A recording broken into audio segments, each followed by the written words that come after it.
Channel. Look, before we get started on this continuum decode, I need to share a local story with you that I found out about last night during a town hall meeting, a local town hall meeting. You guys, the long arm of control reaches even into the most rural communities. I couldn't believe what I heard last night. Now, I was a little bit late to this meeting, so I didn't get all the details, and I promised to follow up on this for you guys, get actual news story other than hearsay. But there were some public officials, that's all I'll say, who were at the meeting for the school district that's here. And so what happened? Let me explain it to you. Apparently, a text message went out to every single student in the local school district claiming there was an active shooter. This is way out here in rural Arkansas, you guys, in the school district that I live in.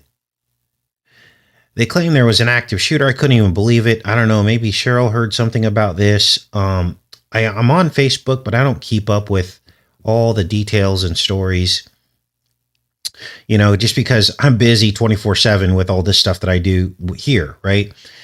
But maybe Cheryl heard about it. Who people are maybe following the Facebook groups a little bit more closely and hearing the events that are taking place.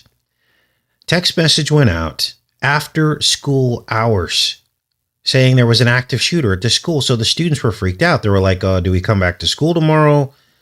What is going on? Now, of course, you guys know how I feel about everything that they do to our students. You know, what good is all this fear that they're putting on the students, these drills and everything? Is it doing more harm than it is good? You know, when they're getting all these practice drills. I remember when we had the bus emergency day. Remember that? When we were children, we go to school and they're like, it's bus emergency day. And you know what? I was actually kind of excited about it. It was kind of fun. You know, you get in the bus and they had those high seats and they're like, okay, everybody put your hands on the seat in front of you. And then they drive the bus about 5 miles an hour and then they'd slam on the brakes, right? And we'd all be laughing and giggling. You know, sometimes we'd throw our friend's head into the seat to freak them out, you know, just stuff like that. Fun stuff. But this has reached a whole new level. These students don't even know if things are real or not. And this is done intentionally. They're like, you have to treat a drill as if it's real. Well, that is psychological trauma on the children. It's psychological trauma. And then this begs other questions. Why all of a sudden is there a rash of this kind of thing over the past since the Obama presidency? Why? Why were students, okay, do any of you live in the South? Let's get some real-time information here because they're not going to tell us the truth. Okay, let's go into the chat here and talk to you guys about this. Real people, right? For those of you that live in the South who are 50 years old or older, okay? Do you remember when you were children and you would literally, you could bring your guns to school? Were there a bunch of school shootings? Now, I know there were a lot less people back then, but something's changed, hasn't it? And literally, my friend, who is the president of this local association, told me this was the case. She's like, yeah, we used to bring guns to school all the time. Nobody shot anybody. But for some reason, this is happening now, right? So, let's go into the chat and see who of you remember a time where you could actually bring guns to school and show your friends. Wow. I know I just aged a bunch of people and I apologize, but, look, we're all friends here, right? So Eric said he did in Alaska. So there you go. There you go. So for some reason, something's changed. No one wants to talk about what's changed. They don't want to talk about it. You know, because you know what? If they had to have a real discussion about what's changed, They would have to admit all kinds of things, wouldn't they? They would have to admit that the reality that they created for our children is causing the violence. It's not that parents are becoming more violent. It's not that children are naturally becoming more violent. It's either something they're eating, something they're being injected with, or something they're being exposed to, like maybe a violent video game with guns in it, or maybe movies that depict violence that have... Now, of course, back then, they still had violent movies. They had Westerns and all that, so I'm not even sure it's about the guns and all this. Thanks, Sarah. Thanks for the super chat. Much love to you for that. So, something is wrong, as we say on this channel, right? We too low. Bing dang ow. Now, if you don't know that joke, somebody can help you in the chat. Now, I promise to get into that story. It kind of links into the decode today for Continuum, the TV series. We're now into season 3. There's one more to go. And guess what? What we're going to show you today is domestic terrorist profiling, in which everybody's a domestic terrorist who doesn't go by the rules. There's also the surveillance state you're going to see. You're also going to see Monsanto, who makes a disease and the cure. Literally all this is in these few episodes that I decoded. There's also a Blackrock mention. It's all here, you guys. Let's get started. First, domestic terrorist programming. Watch. Break and enter. Criminal trespass. Reckless endangerment. Just call me a terrorist. That's what we all are to you. The future is coming. Wants only one thing from them. Obedience. The future is coming. They want only one thing from them. Obedience. Surveillance state. Supreme power to manipulate humanity with no consequences. Closing on studio. Every one of us is under constant surveillance when the government or a company like Firmitas decides we're too much trouble. What that surveillance means is that our every utterance becomes part of a court case that can be used against us. To what end? Every part of the surveillance becomes a court case that can be used against us. And this is what I've been trying so hard to get through to people about. For some reason, people think if I'm not doing anything wrong, what are you on about, Casey? Why do you care if they're watching us? Because this is how they target people that they want to shut up about things they are doing wrong, not you. They. It's a form of blackmail. They surveil you, and then they use all this information against you. Well, Firmitas has an isolated server farm called Black Opal. There's no hard lines in or out. There's no links to the outside world. So in this instance, you just heard him mention a secret satellite called Black Opal. Well, an opal is a rock. Black Opal. You can't make this up. Blackrock. You should have come clean about Black Opal. I don't know what you're talking about. Do you know what? Unreal. Now, in this next scene, more domestic terrorist programming. You're going to hear one of these controllers basically inducing people to police themselves by being loyal to the control mechanism. And then they get rewarded for it. But it's all fear, right? Let's watch. Do you know what we call citizens who help us apprehend terrorists? Patriots.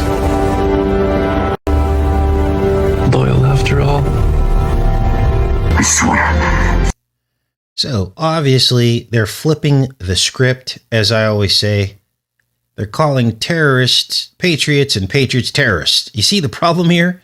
A true patriot is someone who challenges the control mechanism and the machine and calls out injustice, unfairness, the usury system, who calls out invasion of our privacy, who calls out the technocracy, those are the true patriots because they're going against the entire, it's like swimming up a river. Almost impossible. The fake patriots are the ones that fall right in line. They are join the military for the banker wars, which we all know what's happening. They're paid mercenaries. Those are the fake patriots. So the Bible says they will call evil good and good evil. And it's happening right now. Now, in this next episode, and I apologize, I got some allergies. I was out weed eating yesterday, so I'm a little bit congested today. But in this next episode, we see a pandemic that happens in the future. Here you see Kira laying ill. She's been infected. And then just before she dies, Monsanto arrives just in time with a cure. Watch. I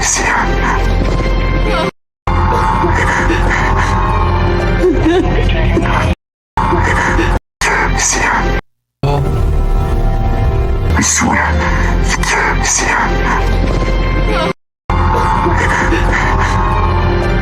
Out comes the cure, and right on the cure, it says San Monto, which of course is Monsanto. And it's a hexagon is their logo. And here comes the cure. And look at this. It's like pink adrenochrome is the cure. This is unbelievable.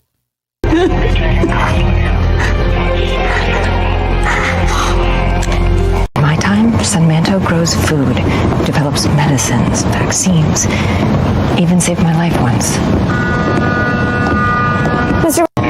This plant mostly makes agricultural products, herbicides, fertilizers, and not even the weapons-grade ammonium nitrate stuff. So, if you were on the fence and you're like, Casey, they're not talking about Monsanto, you're crazy. You're just stretching stuff. Even though it says San Monto, right? Some people will still be naysayers, but guess what? You just heard it. You just heard it. Agriculture and pharmaceuticals combined together. And that's exactly what Monsanto is. How do I know? Because I looked it up.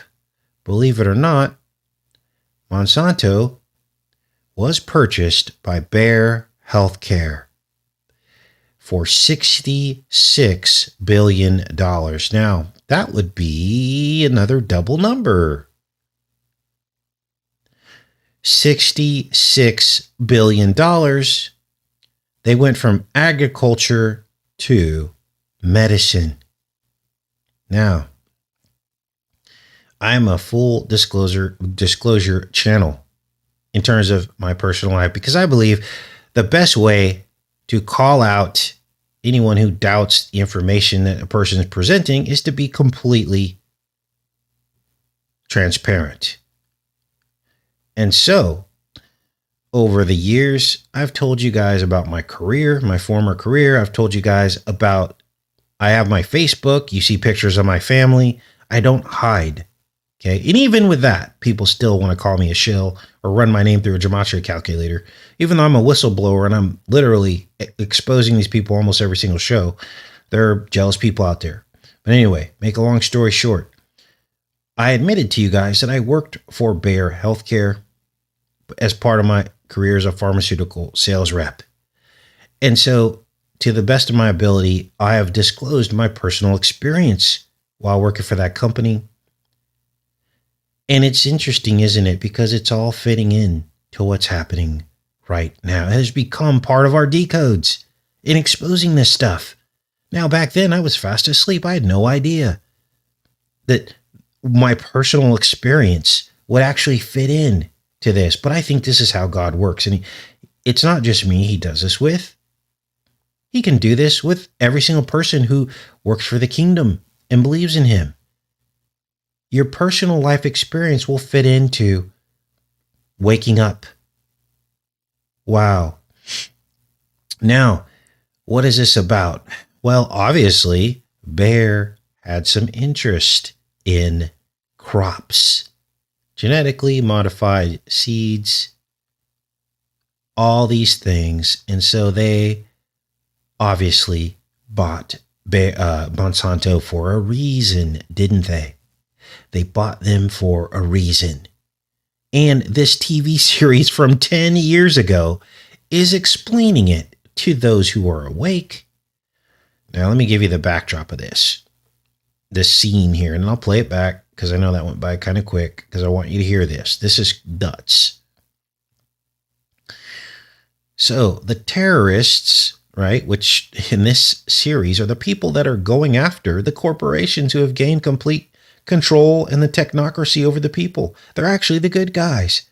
Except the problem is they're depicted as using very barbaric methods. They just kill people on sight. They don't care about collateral damage. Do whatever it takes to wake people up is their mantra.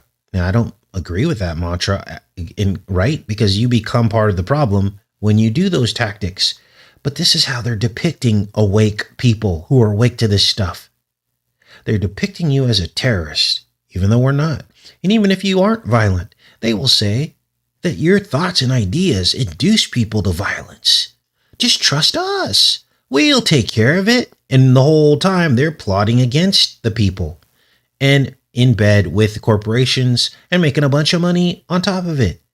So it's a catch-22, isn't it? Let me play this scene back because the terrorists go in and they take this bioweapon out of this container here that you see on the right of your screen. Monsanto gives it to them, and then they weaponize it into a bioweapon. So Kira and Carlos are investigating this. Watch. Develops medicines, vaccines, even saved my life once. This plant mostly makes agricultural products, herbicides, fertilizers, and not even the weapons-grade ammonium nitrate stuff. Can you tell me if it's dangerous? You never know what's dangerous until you do. It's a mix of different chemicals, usually found in crop cultivation. You never know it's dangerous until you do. That's what they want us to believe. We didn't know. We didn't know that Roundup is horrible for the environment and you. We didn't know. Of course they knew. They test all this stuff on monkeys before it ever gets to market, or so we're told. They're supposed to test it. Why would someone make some bizarre compound and just unleash it to millions of customers without fully testing it for years? They should be testing it. Why wouldn't they do this before giving us this stuff? We don't want their stuff unless we know it's healthy for us. But here it is. And they literally admit that it isn't until you mix some of these compounds with other compounds that they become bioweapons. Right? Listen to this. They're telling everything right here. I may know what this is. What, chemical weapons are legal in the future? Solution 16. It's a battleground poison used in the frontier wars of 2066. Purple veins? Yeah, just bursting through his skin all over his body. So Liberate's figured out how to manufacture it using Samantha's waste chemicals? And that's why we need the antidote now, like we don't have much time. Monsanto created the cure. Don't tell me they also made this. Did you catch all that?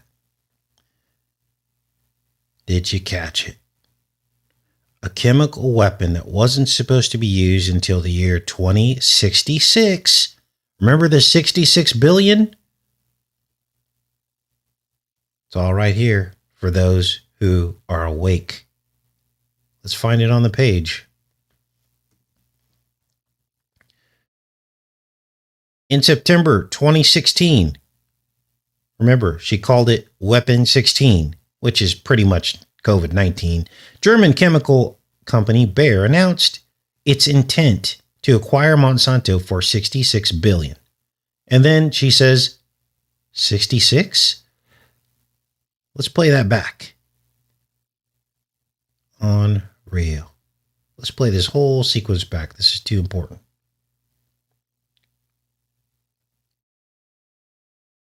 Can you tell me if it's dangerous? You never know what's dangerous until you do. It's a mix of different chemicals, usually found in crop cultivation. I may know what this is. What, chemical weapons are legal in the future? Solution 16. It's a battleground poison used in the frontier wars of 2066. Purple veins? Yeah, just bursting through his skin all over his body. So Liberate's figured out how to manufacture it using Samantha's waste chemicals? And that's why we need the antidote now, like we don't have much time. Monsanto created the cure.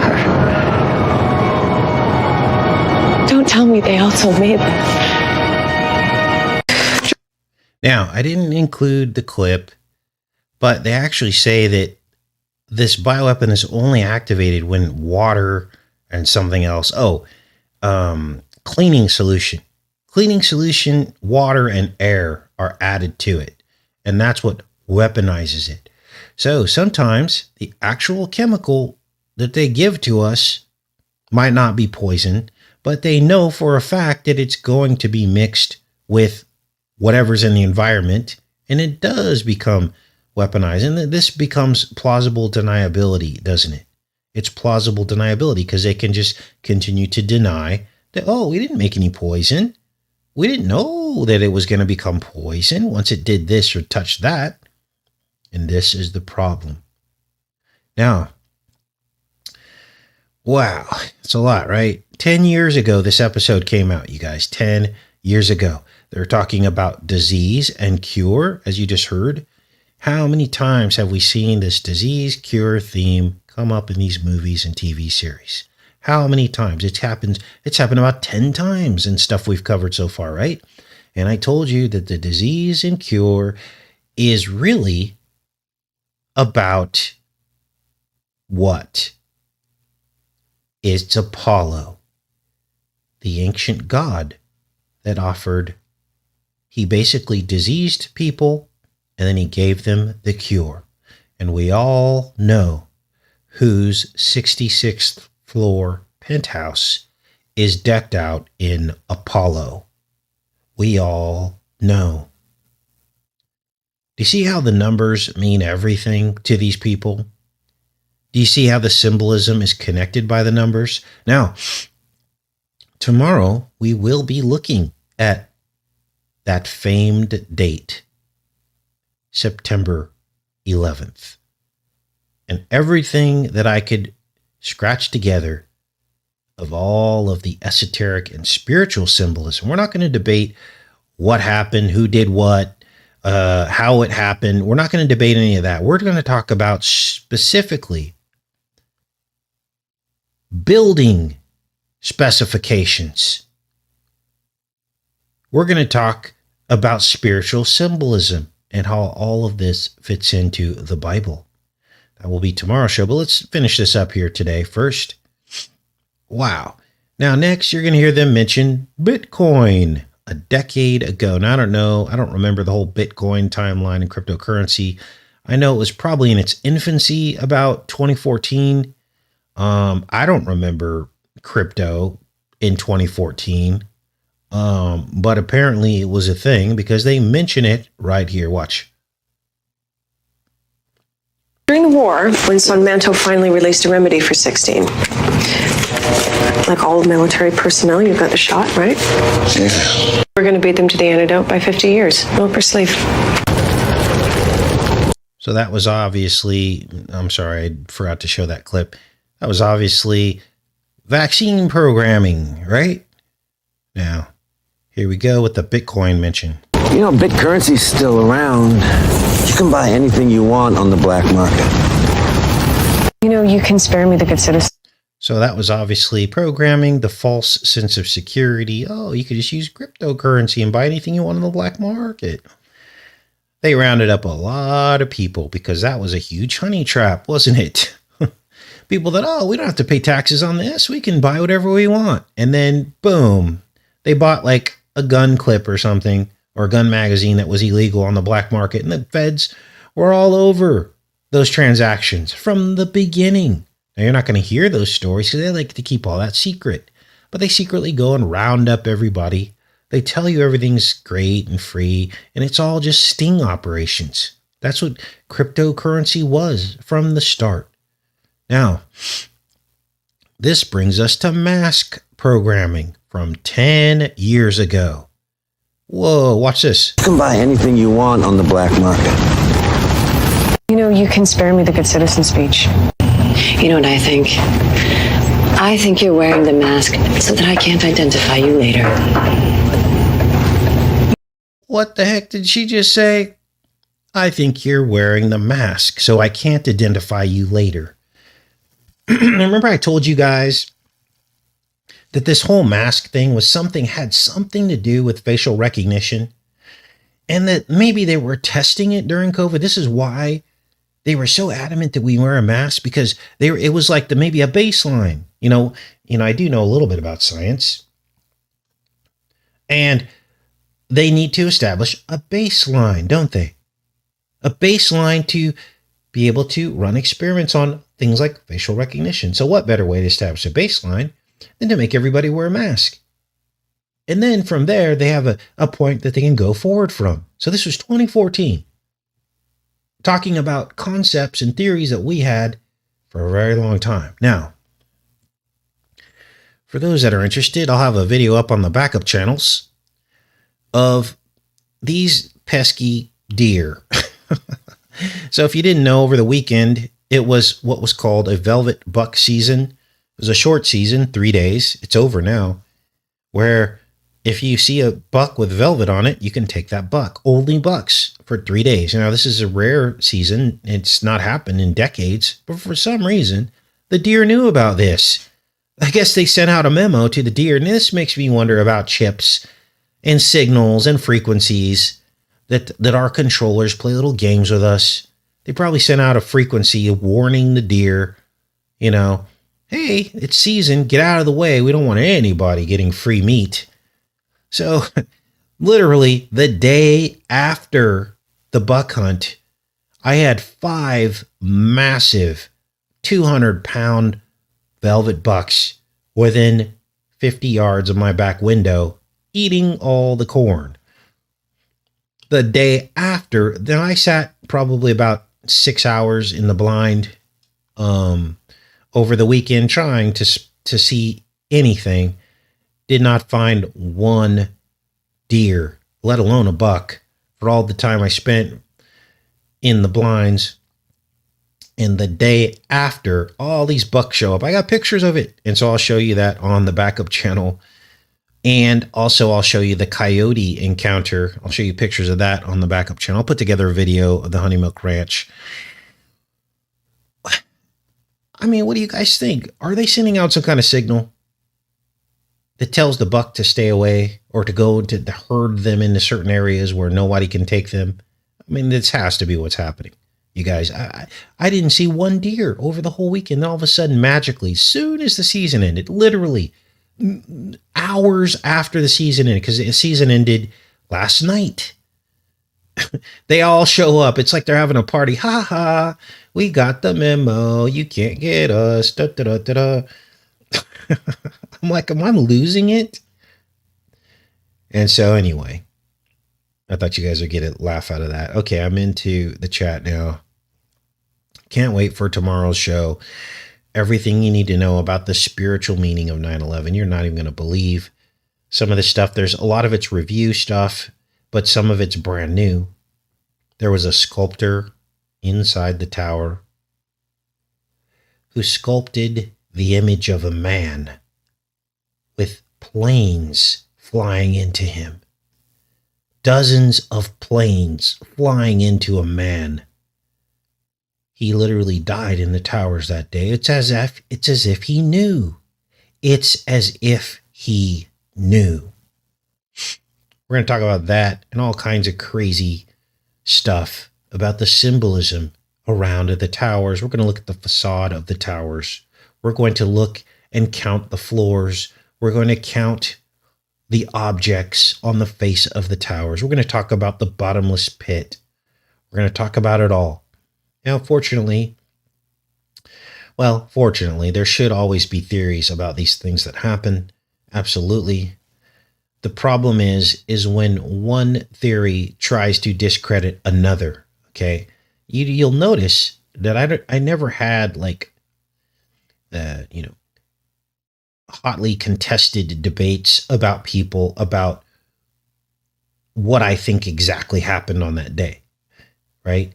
You know that the history of this channel, I didn't ever shame anybody who had a certain theory about things, about who did it or how it happened or how they fell.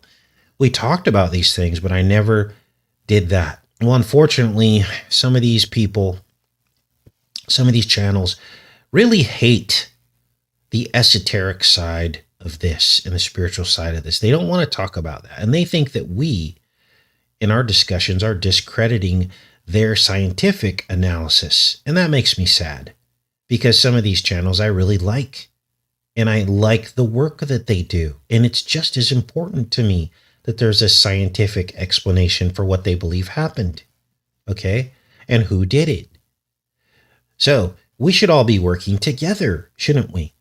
So some people believe they were turned to dust by an energy weapon. Other people believe that there was explosives there. I'm not going to debate that. I have my feelings about it, but to me, the deeper spiritual meanings are just as important. Okay. So that's what we'll be talking about tomorrow. The key to it all, the missing link, the key to all of it is Building 7, or was Building 7. And years ago, we made an amazing discovery. We didn't make it. The Holy Spirit dropped it in our lap, didn't he? What was the amazing discovery about Building 7, the key to it all, the linchpin, the centerpiece? The key, Building 7, opened exactly halfway through the timeline. It was right smack dab in the middle. 14 years after the whole center opened and 14 years before it would fall. It was exactly the halfway point. And when we made that discovery, we couldn't believe it. What we also couldn't believe was that it was 47 stories tall and opened in the Hebrew year 47. 5747 is the Hebrew year 1987, the halfway point. And remember, that year, a bunch of songs came out about meet me halfway, and we're halfway there. They were like celebrating this. Oh, we're halfway there, living on a prayer. Okay, sorry. I just went off the script there. Right? You can't make this up. And when we found that, we were like, this is crazy. But it's true. It's true.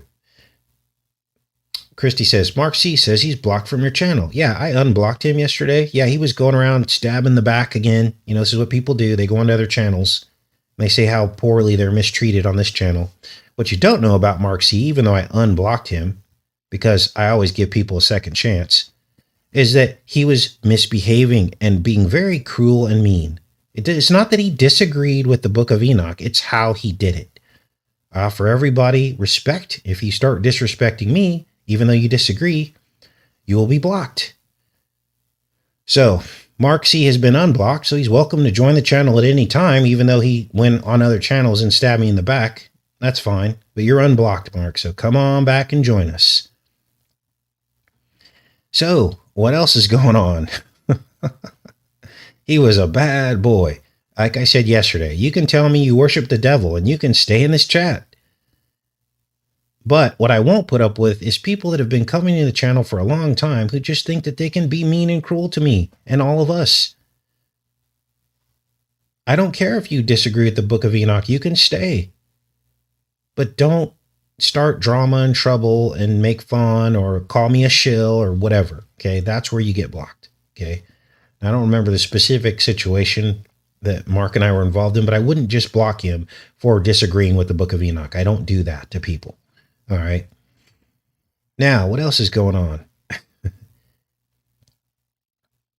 Well, it is stabbing someone in the back when you say, Casey blocked me just for disagreeing with the Book of Enoch.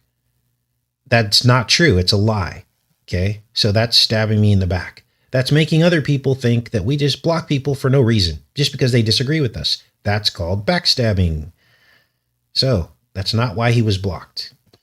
All right, let's move on. Crazy.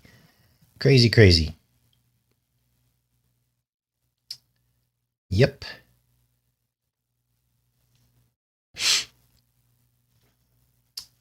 Yeah, Bon Jovi. And then remember, they had Over the Top. Remember that?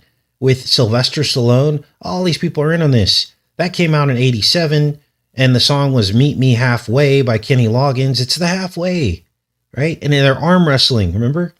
Over the Top. Kind of dating myself here, but yeah.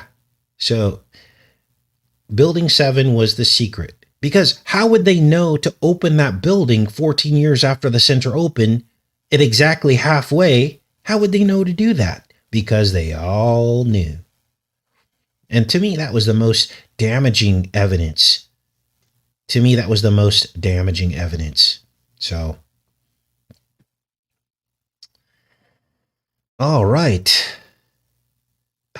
Some of you were listening to that song yesterday. Meet Me Halfway is a great song.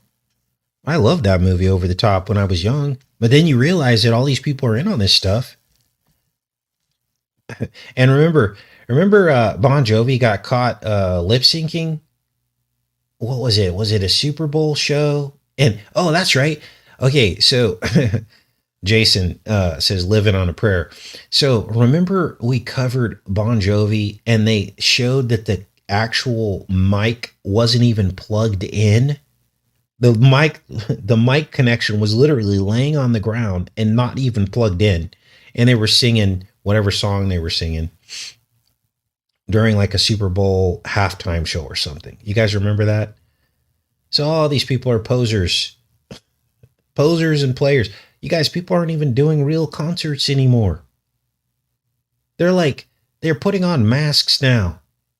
What was it? Kanye West? They put on a mask and they just play their records and then they have dancers come out. There aren't even real concerts anymore where they're actually singing and performing. They're just walking around the stage with masks on. It's crazy, you guys. It's absolutely insane. And people go and worship these people. Insane. What has happened to our world? There isn't even true talent anymore. It's like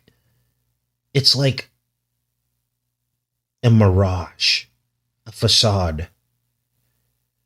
So I'm really looking forward to tomorrow's show because it's really good every once in a while to, talk about this stuff. I was just going to play a re-upload for you guys tomorrow, but I really need to go through this again myself because it's good for us to never forget. We're in the 23rd year. We're going to talk about xenon, the xenon lights, the 88 xenon lights. We're going to talk about the element xenon and something new that I found about that particular element that ties into all the work that we've been doing about helium. So a lot of this is scientific, you guys, and I'm going to leave you with this because I really want you guys all to show up tomorrow. Xenon was inhaled to treat people for COVID. Wow. I love each and every one of you, and I hope you guys have a great rest of your day, and I'll see you tomorrow. Much love.